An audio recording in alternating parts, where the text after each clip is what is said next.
Narito ang ilan sa most controversial moments sa nakaraang ABS-CBN Ball Red Carpet na ginanap nitong April 4, 2025. Netizens may napansin kay Janine Gutierrez sa ABS-CBN Ball Red Carpet. Solo pero stunning.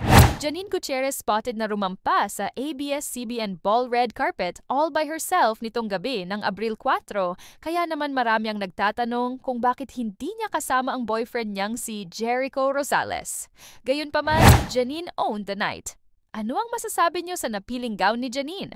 Hindi nagpahuli at lalong hindi nagpatalo ang kapamilya star na si Andrea Brillantes sa red carpet ng ABS-CBN Ball 2025 nitong Biyernes ng gabi.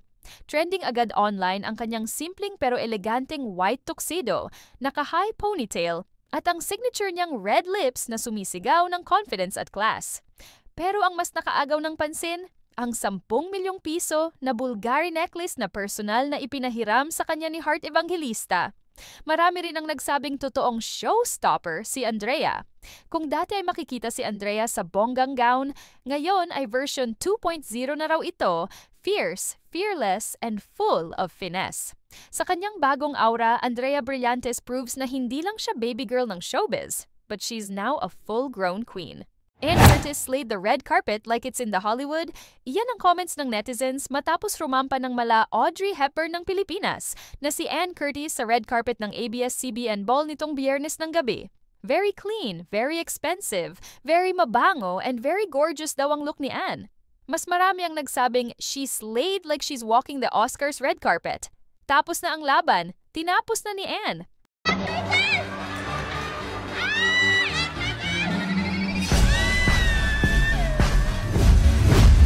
Maraming fans ang pinag-uusapan ngayon ang same color outfits ng dating mag-boyfriend na sina Catherine Bernardo at Daniel Padilla nitong ABS-CBN Ball 2025. Coincidence lang ba? Nag-usap at nagkasama kaya sila last night?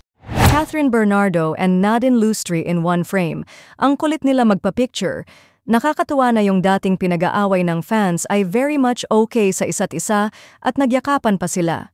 Marami naman ang nagkomento na ibang-iba na ang mga itsura nila ngayon dahil mas lalo silang nag-bloom pareho.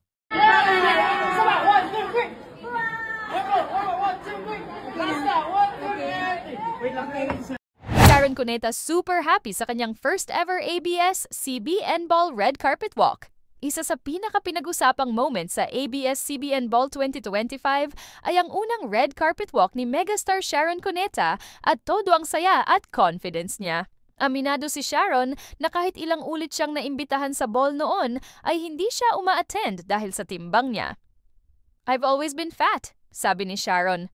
Pero ngayon na malaki na ang ipinayat niya ay nakipagsabayan siya sa posing at glam kasama ang younger celebs. At kitang-kita naman ang glow, ang aura at ang confidence ng isang Sharon Cuneta. Ano ang masasabi niyo sa confidence ni Ate Shawi ngayong pumayat na siya? Okay, 1, 2, 3, down here. Hey, there's more. One more. 1, 2, 3. Chocolate. Wait lang. There's more tikal. Then, Rappler po. Heart Evangelista mas pinili ang simple gown para isuot sa nakaraang ABS-CBN Ball. Gayunpaman ay hindi pa rin biro ang halaga nito. Nagkita rin sila ng old friend niyang si Angelica Panganiban and sobrang natuwa sila to see each other. Come on. Dress has been with me for about 2 years and I was waiting for a moment that I could use it. Samantala, maraming nagkomento na hindi nila nagustuhan ang purple gown na suot ni Julia Barreto noong gabi ng ABS-CBN Ball. Mukha daw itong tela from Taytay at nagmistulang sampayan si Julia sa sobrang payat. Gayunpaman ay nadala naman ito ng mabuti ng actress at confident na rumampa sa red carpet kasama ang nobyo niyang si Gerald Anderson.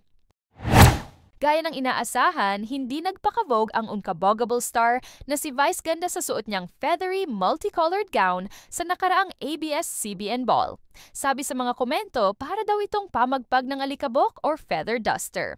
Pero knowing Vice Ganda, who always makes sure na walang katulad, unique or always statement pieces ang isinusuot niya sa mga ganitong grand occasions. Samantala, marami naman ang nagtatanong kung bakit hindi iniskortan ni Ayon Perez ang partner niyang si Vice. Ano ang masasabi niyo sa mabalahibong multicolored na gown ni Vice? Samantala, inulan naman ng compliments ang Asia's superstar na si Catherine Bernardo sa suot niyang simpleton-colored gown na mas lalong nagpakinang sa kanyang kutis na mas pumuti na ngayon. Ayon sa netizens, napaka-bubbly ng aura ni Kath na tila bumabalik ang kanyang chichay days. Mas fit and toned na rin ang kanyang physique na mas bumagay sa kanyang ganda. Ang fresh ng atake, sobrang ganda sa inang netizens. Nakita ko yung ano mo. It's all over my feed sa Facebook. Ay, yung fairy wall. Yes, ang ganda. Ganda. Kinavogue ni na Coco Martin at Julia Montes ang ABS-CBN Ball Red Carpet sa kanilang grand entrance sakay ng Tesla Cybertruck na nagkakahalaga ng multi-million pesos. Trending agad sa social media nang bumaba ang longtime couple mula sa kanilang futuristic ride sa ABS-CBN Ball. Marami ang napabilib sa kanilang private but not secret na relasyon. Komento pa ng isang netizen, "Grabe naman Tesla Cybertruck, Diyos me kahit di na mag-work si Julia Montes." Kitang-kita rin ang pag-aalaga ni Coco kay Julia na nagmistulang bodyguard ng aktres dahil umikot pa ito sa sasakyan para personal siyang alalayan.